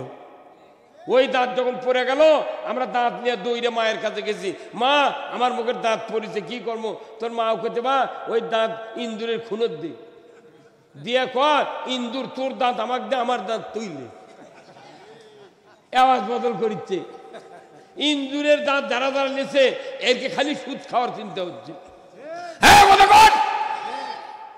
আবার পুকুর ফেলেতে করছে, পুটির মাছ তোর দাঁত আমাকে দে, আমার দাঁত তুইলে। কে রেলগাড়ি চাকা গরু গাড়ি চলবি? মাছের দাঁত দিয়ে তুই বাঁচবো? অথচ মাও যদি শিখে দিত, বাবা ওই দাঁত শিশির মধ্যে থুয়ে তুই ওযু করে সেজদা কর, সেজদা করে কো, আল্লাহ তুই যে দাঁত দিছিল নরম দাঁত, আর সিনা হাড্ডি খাওয়া গেল না, নিহারি খাওয়া গেল না, আল্লাহ তুই এই দাঁত দিয়ে ফেলে দিয়ে আবার নতুন দাঁত দিয়ে দিব, আল্লাহ দাঁতগুলো তার বেয়ার দাঁত দিস না। আবার এই যে দাঁতগুলো দিচ্ছে কি সুন্দর, সামনে 4টা দাঁত আছে কোদালের মতো, খালি নারকেল কাটে, পিঁপে কাটে, কলা কাটে, এই সামনে, এই কথা কর না। তারপরে এই 4 দাঁতের পরে দেখবেন স্ক্রু স্টার মার্তুলের মতো 4টা দাঁত আছে, চোকা চোকা। এই চোকা দাঁত কেন জানেন? আপনি গরুর গোস্ত কামড় দিয়ে টানিয়ে দিয়ে খাবেন, যদি দাঁত যদি চ্যাপটা দিত, গোস্ত ফসকাছে, ঝোল দিয়ে আপনার চোখ কানা হয়ে যেত। এমন ভাবে কামড় দিচ্ছেন, চোকা দাঁত দুটো বসে গেছে, যতই টানিন গোস্ত ছিঁড়ে যাবি, তা ফসকে না। আল্লাহু আকবার। আবার 4 পাটি দাঁত দিছে, টেবল বসানোর সেন্টনের মতো। 4টা পাটির দাঁত দেখেন, সাইডে উঁচু, মাঝখানে ডিপ, খালি মুরগির রান এই দিক দিয়ে দিয়া আস্তে চাপ দিলে ওটি মেচা খাম। কোনোদিন কি সামনে সামনে একটা দিন মুরগির রান দিয়ে কামড় মারছেন, একটা লোক কিয়ামত পর্যন্ত পাওয়া যাবে? কে দিলে দাঁত? আল্লাহ সব দিছে, জমা জমি নিয়ামত সব দিছে, খালি যৌবন না দিত, বকত গামছাতে হোটেলত বিরিয়ানি পাক করা লাগলে। এই কথা কয় ময়না, যৌবনের কি দাম? একটা হুন্ডা বিক্রি হলো না যৌবন না দিলে, মানুষই হলো না দুনিয়ার। কথা কয় অমিয়া, এইগুলির শুকরিয়া আদায় করার জন্য আমাদের আল্লাহর ইবাদত করতে হবে। আর আল্লাহ যে সকল ইবাদত পাওয়ার যোগ্য, এই জন্য সূরা ফাতিহার প্রথমে আল্লাহ বলছেন, বান্দা তোমরা পড়ো আলহামদুলিল্লাহি রাব্বিল আলামিন। সমস্ত প্রশংসা তার জন্য যিনি বিশ্বজাহানের পালন কর্তা। জোরে বলুন ঠিক কিনা? যে রব্বুল আলামিন আমাদেরকে হায়াত দিলেন, রগ রেশা দুনিয়ার অঙ্গ প্রত্যঙ্গ, দাঁত দিলেন, চোখ দিলেন, কান দিলেন, এই আল্লাহ বলেছেন, ও পৃথিবীর মানুষ তোমরা আমার গোলামি করো। যদি গোলামি করে তুমি দুনিয়ার থেকে বিদায় হতে পারো, ফাদুখুলি ফি ইবাদি ওয়াদখুলি জান্নাতি, আমি তোমাদেরকে জান্নাতে প্রবেশ করায় দেব। জোরে কন্যা আল্লাহু আকবার। যদি দুনিয়ার জমিনে গোলামি না করেন, আমার আল্লাহ সূরা হাসরের ভেতরে বলেছেন, বান্দা তুমি মনে করো না জানাজা হাজির হয়েছ, তুমি টুপি মাথার দেছো, তাহলে মনে করতেছো আমি জান্নাতের রাস্তা ধরলাম।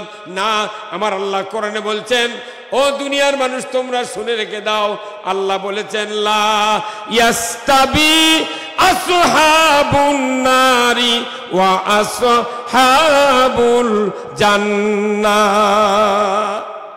ও দুনিয়ার মানুষ, যারা জান্নাতে যাবে তারা হবে এক ধরনের, আর যারা জাহান্নামে যাবে তারা হবে এক ধরনের। কথা ঠিক কিনা? কোরআনুল কারিমে আল্লাহ তাআলা বলেছেন, 4টি দোষ যাদের থাকবে তারা জাহান্নামে যাবে, সাকার নামক জাহান্নামে যাবে। সূরা মুদ্দাসসিরের ভিতর আল্লাহ বলেছেন, কুল্লু নাফসিম বিমা কাসাবাত রাহিনা ইল্লা আসহাবাল ইয়ামিন, ফি জান্নাতিন ইয়াতাসালুনা আনিল মুজরিমিন মা সালাকাকুম ফি সাকার ক্বালু লাম নাকু মিনাল মুসাল্লিন ওয়া লাম নাকু নুতিমুল মিসকিন ওয়া কুন্না নাখুদু মাল খাইদিন ওয়া কুন্না নুকাজ্জিবু বিয়াউমিদ্দিন।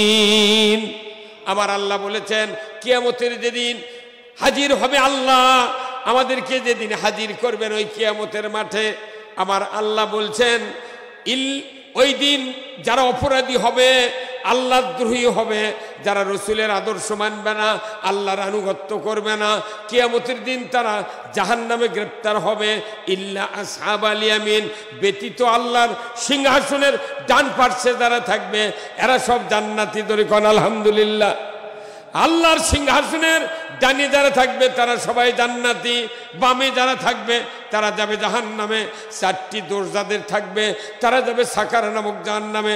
আমি আপনাদেরকে বলতে চাই 4টা দোষের ভেতরে জান্নাতীরা জান্নাতে যাবে, জাহান্নামীরা জাহান্নামে যাবে। জান্নাতীরা জাহান্নামীদেরকে জিজ্ঞাসা করবে ইয়াতাসাআলুনা আনিল মুজরিমিন, হে অপরাধীরা, মা সালাকাকুম ফি সাকার, কোন অপরাধে তোমরা সাকার নামক জাহান্নামে প্রবেশ করেছো? তারা বলবে ক্বালু লাম নাকু মিনাল মুসাল্লিন, আমরা দুনিয়ায় নামাজি ছিলাম না, ওয়ালাম নাকু নুতাইমুল মিসকিন, মিসকিনের ব্যাপারে ভ্রুক্ষেপ করি নাই, ওয়া কুন্না নাখুদু মাল খাইদিন, ইসলামকে বিলুপ্ত করার যারা চেষ্টা করেছিল আমরাও তাদের সাথে প্রচেষ্টায় রত ছিলাম। আর একটি অপরাধ ছিল আখিরাতের বদলা দেবার দিন, ওই বিচারের দিবসকে আমরা মিথ্যা মনে করেছিলাম। ও আল্লাহর বান্দা, আমরা এই 4টি অপরাধে সাকার নামক জাহান্নামে এসেছি। জোরে বলুন ঠিক কিনা? তাহলে নামাজ কাজা করলে জায়গা কোথায়? তাহলে এদেরকে নামাজি বানানোর দায়িত্ব কার? সরকারের। সরকার যে আইন করে, আজ থেকে নামাজকে আইনের মাধ্যমে কায়েম করা হলো। যে ব্যক্তি 1 ওয়াক্ত নামাজ কাজা করবে ফেতরা পরিমাণ 70 টাকা জরিমানা, 1 ওয়াক্তের জন্য 2.5 ঘন্টা হাজুর। তাহলে বেতের ধরে 6 ওয়াক্ত নামাজ কাজা হচ্ছে, একদিনে 6 ওয়াক্ত নামাজ, 70 টাকা যদি ফেতরা হয়, 70 টাকা যদি ফেতরা হয় তাহলে 6 ওয়াক্তের জরিমানা কত হয়? 420 টাকা। এই 420 টাকা জরিমানা দেওয়া লাগবে। আর 2.5 ঘন্টা করে যদি 1 ওয়াক্তের যদি হাজুত হয় তাহলে 24 ঘন্টার মধ্যে 15 ঘন্টায় যদি হাজুত থাকে তাহলে বাড়িতে কয় ঘন্টা থাকিচ্ছে? সরকার যদি আইন করে নামাজ কাদা, তখনই নামাজের আইন কায়েম হবে। খাদ্য, বস্ত্র, চিকিৎসা, শিক্ষা, বাসস্থান, এই 5টা গ্যারান্টি ইসলামী সরকার দেবে। তখন মানুষ ইচ্ছে করে নামাজ পড়বি আর শুয়ে থাকবি। কথা কোন না? আর এখন কি হচ্ছে? কোনো মানুষের গ্যারান্টি আছে খাওয়া দাওয়ার? কোনো কিচ্ছুই নাই। পৃথিবীর ভেতরে 2টা রাষ্ট্র, এই বাংলাদেশ আর ভারত, এই 2 জায়গার কোনো সরকার জনগণের উপকার করে না। পৃথিবীর যত রাষ্ট্র আছে, ইহুদি, নাসারা, মুসলমানের যত দেশ আছে, সব জায়গাতে সন্তান জন্মিলেই বেতন দেয়। আর আমাদের দেশত কত গরিব মানুষ বা দেবো কোনটা? 73 টাকা মায়ের খালি শুলে কোনটি আজ দিলা? কত কন্যা মায়ের খাওয়ার সময় টাকা বাড়ায়, আর জনগণক দিলে কয় টাকা নেই বা গরিব মানুষ। কথা কন ময়না? আজকে সারা দেশে এই যে নাটোর দিয়ে আসলাম, নাটোরে ইজি বাইক আর এই লসিমন, এই চার্জার গাড়ির যে দাম, রেল ঘুমটি রুটি ঢোকার বুদ্ধি নেই। এত দাম পৃথিবীর কোনো দেশে নাই। কারণ কি? এখানে দ্রব্যমূল্যের দাম বেশি, বিদ্যুতের বিল বেশি, জনগণ পেটের দায়ে জমি কিছু বেচে সোলপলক ইজি বাইক কিনে দিয়েছে। 4 দিনে যদি 600 টাকা ইনকাম হয়, ওটা দিয়ে সোলপলকলে কোনো হাট বাজার করে খাচ্ছে। হ্যাঁ কথা বল না? সৌদি আরবের যান, 3 দিন থাকলে একটা সাইকেলও জগৎ পড়বে না। উঠি কিচ্ছু নেই, মানুষের শুয়েতে ঘুম পাড়ছে, সরকার দিয়ে দিচ্ছে। কুয়েতের দান সরকার দেয়, রাশিয়ার দান, আমেরিকার দান, সব সরকার দিচ্ছে। আর আমাকে রেডি করছে, না তুই খাইটা খা। আমরা ধান লাগাচ্ছি, ধান লাগে কি লাভ আছে? এমিস্টার টপ নামে একটা ওষুধ আছে, চেনেন? এই ঔষধ যদি না দেওয়া হয় ধানের সিটে হয়, দানা হয় না। এই ঔষধ 1630 টাকা দাম। সরকার এত টাকা লুটপাট করে, এত টাকা মারে খায়। তাহলে এই ঔষধের দাম 500 টাকা দাম সরকার জনগণের থেকে লিখ, আর কোম্পানির বাদ বাকি 1100 টাকা, 1130 টাকা ভর্তুকি দিক। তাহলে এই জনগণগুলা ধান উৎপাদন করতে সহযোগিতা হবে। এইবার সার দাম এত বেশি, পটাশ প্রতি বস্তায় 400 টাকা করে বেশি। আমাকে দিয়ে খাইটা লিয়া ধান ওরকেরে ভাতের জোগাড় আমাকে দিয়ে করে নিয়ে ওরা ওরকেরে বেতন বাড়ায়। কতক্ষণ টাকা? একটা মানুষের দুটা বেটা বুঝছেন, বাপ মরে গেছে, মা মরে গেছে, 3 বিঘা জমি আর একটা গাভী আছিল, অনেক দুধ হয়। তাহলে ওই 3 বিঘা জমি বাপ মা মরে গেছে, বড় ভাই আনা চালাক করছে, ভাই জমি যেহেতু আছে তাহলে তুই 1.5 বিঘা লে, আমি 1.5 বিঘা লি, বাঁচালেছে। লেওয়ার পর করছে, ভাই তাহলে গরু, ছোট ভাই করছে, ভাই গরু, করছে গরুও বাঁচানো মরে তেলাও। তখন করছে যে গরু তাহলে পেছনে চাক্কা আমাকে দে আর তুই সামনে চাক্কা লে।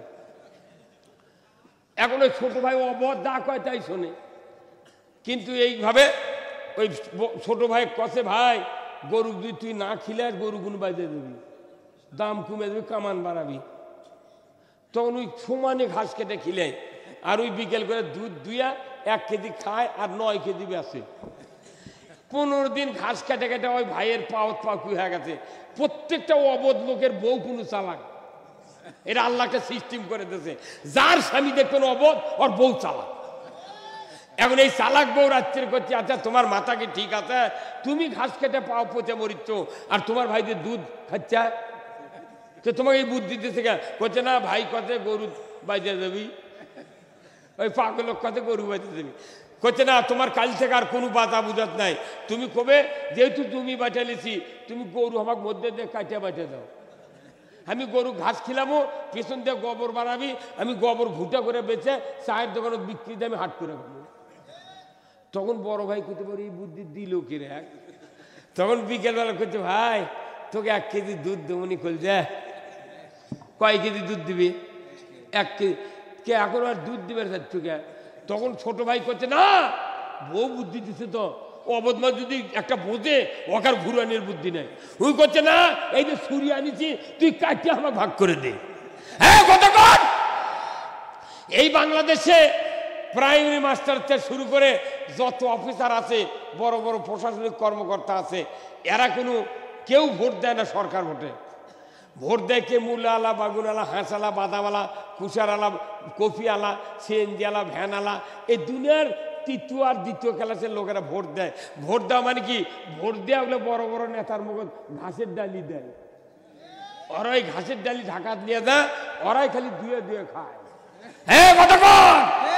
এইবার আর ঘাস কাটার কোন সুযোগই দেওয়া হবে না। এইবার কমো একে ছুরি দিয়ে কাটে ভাগ। হ্যাঁ কতক্ষণ? কি কথা রে, এই দেশ কি হয়ে গেল রে? দুনিয়ার মোট একটা কৃষকের দরদার SS5 কভার নাই আছে। হাত ধরে ধান কাটে দুনিয়ার মূল্য আবাদ করে, মসুরির ডাল আদায় ইয়া লাগিয়ে, রসুন লাগে, পেঁয়াজ লাগে, রোদের মধ্যে ভেজে মরিচ্ছে, এর খেয়ে বেতন নেয়। আলু যখন নামে তখন 300 টাকা কেজি। যারা টাকা খরচ করে আলু লাগালো, এরা কোনো টাকা পায় না। ওই আলু কিনে এনে যা কোটি কোটি টাকার মালিক, তারা কোল্ড স্টোরে গুদামজাত করে 100 টাকা কেজি ওরা পরে বেচে। তে মানে কৃষক লাগামো, আমি যা খামো তাই লাগামো, জোর করে ঘাস খিলাবো ভাইদের।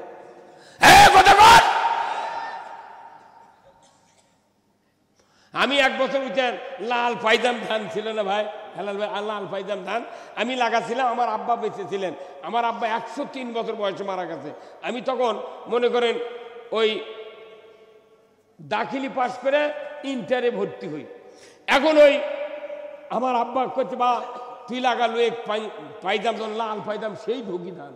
আমার করছে, বাবা তুই এই ধানগুলো ব্যাস, এলে ভালো ধান ব্যাস, আর ও মোটা ধান উঠেন। আমি কোন আব্বা আপনি আমাকে পাগল ভাবছেন? এত দামি ধান এই পাইজাম ধান, আমি এটা সব উঠে দিয়া এটা আগে আমি খাবো। আমি কাদু খেটে মরিছি, এই উৎপন্ন করছি। এই ধান বেচলে ঢাকার যাওয়ারা খাবি, আমার সহ্য হবে না। হ্যাঁ কতক্ষণ মোট ধান উঠে বানিয়ে লিখছি, বাবু ভাত ফাঁক করে দিদি করি, আব্বা কাকা করি, সেই রকম বারে না। দুনিয়ার খাদ্য করি আমরা, আর ফল ভোগ করে ঢাকার কয় মরা। যাই ক্ষমতার যায়, যাই নেতা হয়, নেতা হওয়ার সময় পেটের চামড়া পিঠের ডানার সাথে থাকে। যখনই নেতা হয় 2.5 ফিট দূরে পেট চুল করে। এই কথা কোন কা? এইভাবে সারা দেশে অন্যায় দুর্নীতি অরাজক চলছে। এই অন্যায় দুর্নীতি অরাজক থেকে বাঁচার জন্য কোরআনের আইনের কোনো বিকল্প রাস্তা নাই। আপনি কোরআনের আইন চান? কারা কারা চান? দুহাত তুলে আল্লাহকে দেখান। লিল্লাহে তাকবীর, নারায়ে তাকবীর। আল কোরআনের আলো, আল কোরআনের আলো, কোরআন হাদিস যেখানে দুনিয়ার মুসলিম, লিল্লাহে তাকবীর। কোরআন যদি কায়েম হয়, একটা মসজিদের ইমামের বেতন হবে কমপক্ষে 50,000 টাকা মাস। জাতির শ্রেষ্ঠ সন্তান মাদ্রাসার হুজুররা, মাদ্রাসার তালিবে ইলমরা, জাতির শ্রেষ্ঠ সন্তান মসজিদের ইমাম মুয়াজ্জিনরা। তারকের বেতন নাই, মাদ্রাসার হুজুরকের বেতন নাই। অথচ ভার্সিটি, কলেজ, বিশ্ববিদ্যালয়ে, হাই স্কুল কত মাস কত বেতন। একটা কামেল পাশের মাদ্রাসার প্রিন্সিপালের বেতন 68,000 টাকা বেতন।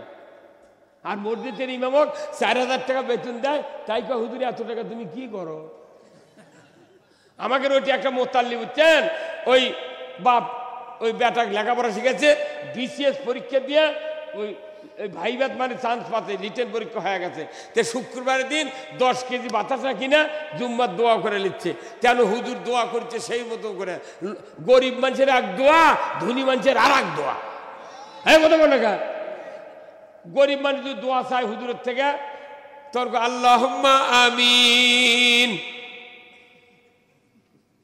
ইগা মিশে কাল্লা সাইতে রাখবে, কিছুই করছে না। খানিকক্ষণ পর করছে বিরহমাতিকা ইয়া আরহামার রাহিমিন। তুই কলু কিরা? ওই মনে মনে করছে তুই তো টাকা দেবো না, তোর জন্য খাটনি কর্মখা। আর ধনী মানুষ যখন দোয়া করে এলবার চায় তখন আল্লাহুম্মা আমিন 3-4 বার লাখ টানে মাইক। তখন ওই ধনী মানুষ কয় না বা কান দিচ্ছে রে, দোয়া কবুল হবি। এই কাজ সবাই দেখে বলছে, দোয়া করেছে আল্লাহ, আল্লাহ আমাদের গুনাহ মাফ করো, নামাজ কবুল করো। আল্লাহ মুতাল্লির বেটা, আল্লাহ বিশেষ পরীক্ষার ভাইবা দিবের গেছে, আল্লাহ ভাইবা পাস করে দিও, চাকরি দিও আল্লাহ, আল্লাহ দিয়ে দিও, আল্লাহ দে, আল্লাহ দে দে দে। তখন মোতাল্লি খুশি হয়ে গেছে, বাপ দিয়ে ভাবে করছে চাকরি তো হচ্ছি। খানিকক্ষণ পর ইমাম করছে আল্লাহ চাকরি তুমি দিবে ঠিক, কিন্তু আমার লাখান বেতন দিবে। ইমামের বেতন 3,000 টাকা মাস, ওর বেটার বেতন 3,000 টাকা মাস দিবে দিচ্ছে। এর মধ্যে উঠে আছে মোতাল্লি ইমামের হাত ধরছে এইভাবে, এই হুজুর কত টাকা খরচ হয় জানো বিজেত পড়াতে? কোথায় কে কি হতে? কোথায় তোমার লাগান বেতন পাবি কে? আমার লাগান বেতন পাবে না মানে আপনি দৈনিক শুক্রবারে বেতন বাড়াবেন কই? আপনি কন না হুজুরকে বেতনের প্রচুর বরকত, তে বরকত খালি আমার ঘর থাকবি না, বরকত আপনার ঘরে তো দিচ্ছি। হ্যাঁ কথা কর। হুজুর করে পাম দিয়া কয় কি বরকত? তো ওই বরকত তোর বেটাক দিলে ওকে লাগে কে? জলে কে করে দে? হ্যাঁ হুজুর করে এক জামা দৈনিক ধুয়ে বুলু দেয় দেখে ওই মেলা মসজিদের কমিটির লোক, আর হুজুর অবস্থা বোধ হয় ভালো রে, এত চকচক করে কে? কতক্ষণ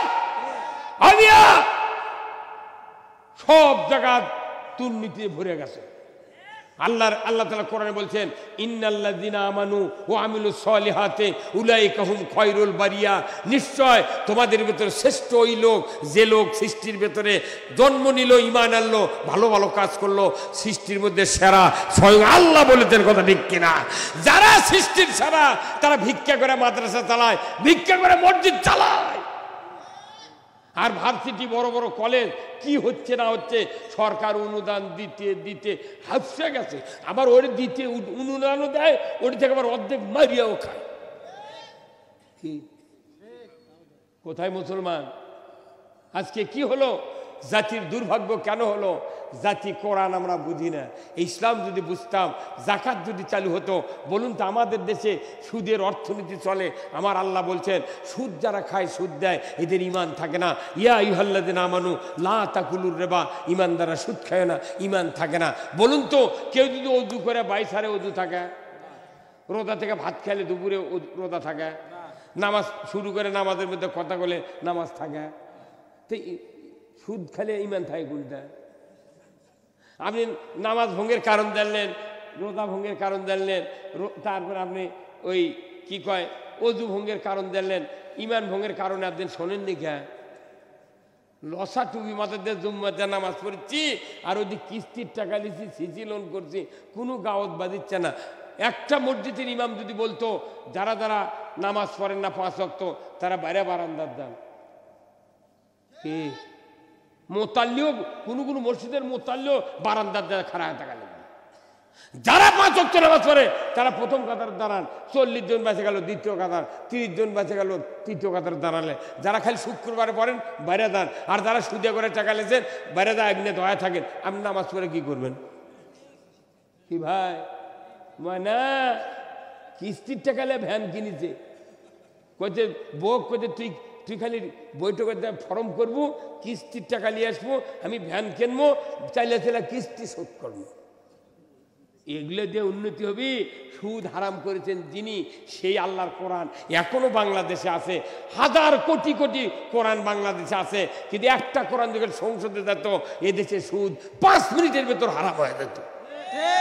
সুদ হারামের পক্ষে নাই, অথচ কোরআন শরীফে আল্লাহ তাআলা কত জায়গায় বললেন, ও পৃথিবীর মানুষেরা, চুরি হারাম, জানা হারাম, সুদ হারাম, পর্দা ফরজ, বেপর্দা হারাম। এরা খালি বক্তৃতা, 1000 কোটি বক্তৃতা, সাইদির থেকে শুরু করে আমি রুহুল আমিন যুক্তিবাদী পর্যন্ত যত বক্তা মিডিয়ার বক্তৃতা ছাড়িচ্ছে, সব বক্তৃতা আকাশের নিচে জমিনের উপরে পুরো এলাকা খালি গুম গুম করছে, ভরে গেছে। এই বক্তব্যগুলো পানি বৃষ্টি রোদ ধরে ভিজে যাচ্ছে। এখন আমার নাম লেখা খালি সার দেন, 1000 বক্তৃতা হর করে নেমেছে। তে বক্তৃতা ওটি থুয়ে কি লাভ? এই বক্তৃতা খালি যদি সমাজে কায়েম হতো, জান্নাত হয়ে যেত। কথা ঠিক কিনা? একটা চুরি হতো না। আমার আল্লাহ বলেছেন, ওয়াসারিকু ওয়াসারিকাতু ফাকতাউ আইদিয়াহুমা, চোর আর চুন্নি যদি ধরা পড়ে 5টা গ্যারান্টির পর হাত কেটে দাও। একটা মহিলা কিংবা পুরুষের যদি 5টা গ্যারান্টি দেওয়ার পর খাদ্য, বস্ত্র, চিকিৎসা, শিক্ষা, বাসস্থান, সমাজে 5টা গ্যারান্টির পর দুনিয়ার কোনো মহিলা পুরুষ যদি নৈতিক চরিত্রের কারণে চুরি করে, আমার আল্লাহ বলেছেন আমার আইন দিয়া যদি একটা রাষ্ট্রশক্তি হাত কাটার দৃশ্য বিটিভি, এনটিভি, এসিটিভি, 21, 24, 71, 75, যুগান্তর, দিগন্ত চ্যানেলে যদি দেখানো হতো, আল্লাহর ইজ্জতের কসম, গরু চুরি, হুন্ডা চুরি, পুকুরের মাছ চুরি তো দূরের কথা, মসজিদে একজোড়া স্যান্ডেল চুরি হতো না। 5 মিনিট লাগবে চুরি বন্ধ হতে। তাই জন্য আমাকে কইতে, হুজুর এরা চুরি বন্ধের বক্তৃতা করেন, তখন আমরা মসজিদে বলছি চুরি করবেন না। ওই মসজিদে তো চোর বসে থাকে, ওই তোর মনে মনে কয় সুযোগ পাইলে হুজুরের বাড়িও ছাড়ব না। লাভ কি? কতদিন চুরি এইভাবে থাকবে? আল্লাহর আইন যদি চালু হয়, এই পৃথিবীতে চুরি, ছিনতাই, রাহাজানি, দুর্নীতি, জানা, ব্যভিচার কিচ্ছু হবে না।